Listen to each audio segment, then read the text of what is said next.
Something big is coming with Ikoria Lair of Behemoths, and it's not your standard giant monsters, a force as powerful and unpredictable as life itself. It could find great success or fall flat on its face, and it will ultimately come to define Ikoria as a set for years to come. This force is the almighty crossover.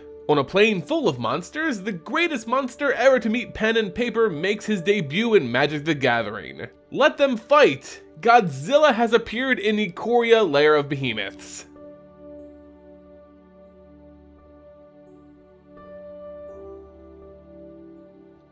Hello everyone and welcome back to the Aether Hub. I'm Simon, bringing you the latest in MTG news, spoilers, and lore. Today we have a massive topic to cover, and I just want to start by thanking the video's sponsor, MTG Assistant, a new MTG Arena Extension downloadable for free at mtgaassistant.net, and powered by etherhub.com. It's a great free service, and right now they're adding each new Ikoria Lair of Behemoths card as it's revealed for you to play around with in their deck builder. Let's thank them for supporting the channel and check out the extension, which you can find linked in the description below. Now to address the elephant, or in this case radioactive dinosaur in the room, Godzilla in your MTG deck. Yes, it is a thing with Ikoria Lair of Behemoths. It was leaked maybe a week or so before spoiler season actually started, and many of us were left scratching our heads over if it was real or not. Personally, I believed it to maybe be an alternate series, much like they had that crossover with the My Little Pony cards. Also super weird, but okay, so no skin off my nose. Have a blast with some fun alternate non-standard cards, whatever. But now, as the dawn rises on a new world, our whole perspective on MTG needs to change because Godzilla is an actual standard playable card in Magic the Gathering. And it's not just him, he's brought friends.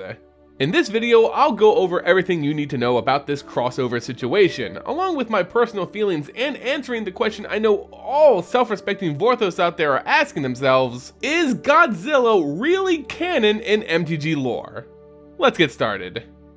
We should begin at the very beginning. How did this happen? What drove Wizards of the Coast's decision to add Godzilla and other kaiju monsters to Ikoria? Well, in a special live stream, we got a lot of backstory on this crossover, and it all really started with their team in Japan. The developers had always wanted to explore a big monster world in the vein of Monster Hunter, and of course, the classic kaiju films of Japan, and even of the US with King Kong. So the Japan team, of course, brought up Godzilla depicted in cards. But they weren't just talking about an aesthetic or tone of cards, but literally Godzilla himself as a character. They teamed up with the studio that owns Godzilla's rights, made it happen, and boom, next thing we know, we're knee-deep in lore-breaking crossover territory. But what does this mean for the game? What are these cards exactly?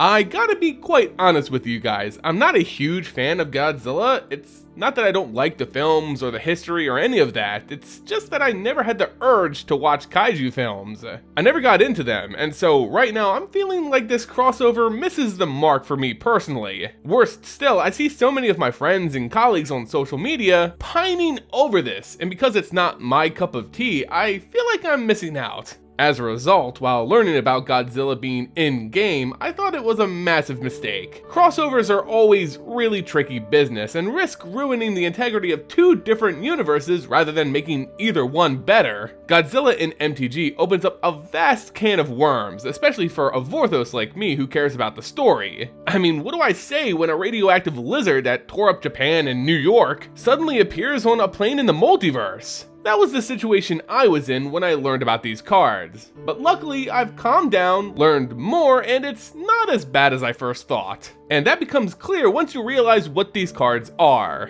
Let's take a look at the king of monsters himself, Godzilla.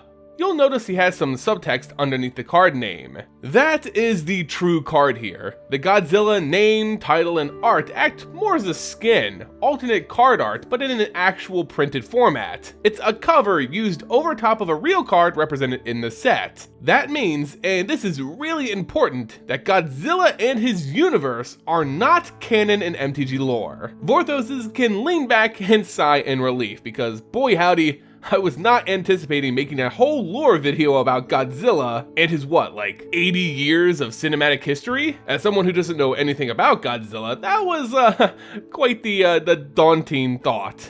You can count Godzilla King of Monsters and Zilothra Strength Incarnate as the same card. You can't have more than 4 copies between the two in your deck, and as they're legendary, only 1 copy can be out at a time. Not 1 copy of each, but 1 total. In the case of Godzilla, or Zilothra, it's a 7/3 legendary dinosaur for 3 generic, 1 red, and 1 green with trample. Lethal damage dealt to creatures you control is determined by their power rather than their toughness. I had a little trouble with the wording on this thing, but from what I understand, it's like a reverse Dorn the Siege Tower, but it's all damage and not just creature combat damage. So in a sense, this card is a 7/7, but can still die from things like -1 counters being put on it. But still a 7/7 trample for 5 mana? That makes all your strong men even harder to kill based on their power. That's a really solid card. Certainly one deserving of the King of Monsters title. If you love these alternate art Godzilla cards, how are you going to be able to add them to your deck? Well, just as he did with Throne of Eldraine, Wizards of the Coast is bringing back these Collector's Boosters, which will feature these unique cards along with loads of other foil prints. If my memory serves, I believe the packs were pretty expensive for Throne of Eldraine, and they didn't do anything as nearly as ambitious as this, so we'll have to wait and see what the price comes out to. But if you're someone who loves alternate art and are a Godzilla fan, well, you can't do much better than this. Now that we know Godzilla isn't canon in the lore but is just featured on alternate artwork, let's discuss a pretty big controversy that came as a result of this tie-in. The great naming debacle of Spacegodzilla Death Corona. Yeah, this one was a big misstep. I don't have to tell you guys, as I'm sure we're all living in a world completely changed by the coronavirus, or COVID-19, and Wizards of the Coast just released a card whose title is Death Corona. How did this happen?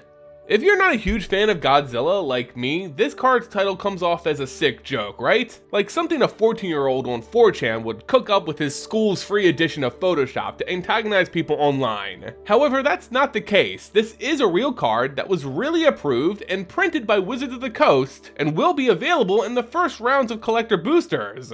As it turns out, Spacegodzilla with this title makes sense in context of that universe. The breath weapon that it uses, I believe, is called the Corona Beam, so Death Corona is a believable title for Spacegodzilla to have. Still, this was just terrible timing, and even with Wizards going back and changing the title to Void Invader, which just sounds better in and of itself, there are still going to be copies of Death Corona floating around. So I'm personally not offended by the title now knowing the context, but I also understand how it's a bad move on Wizards' part despite it not actually being their fault. These cards go through testing, approval, and printing months before actual release, and that was the case here. The first round just got out there before the coronavirus changed the world.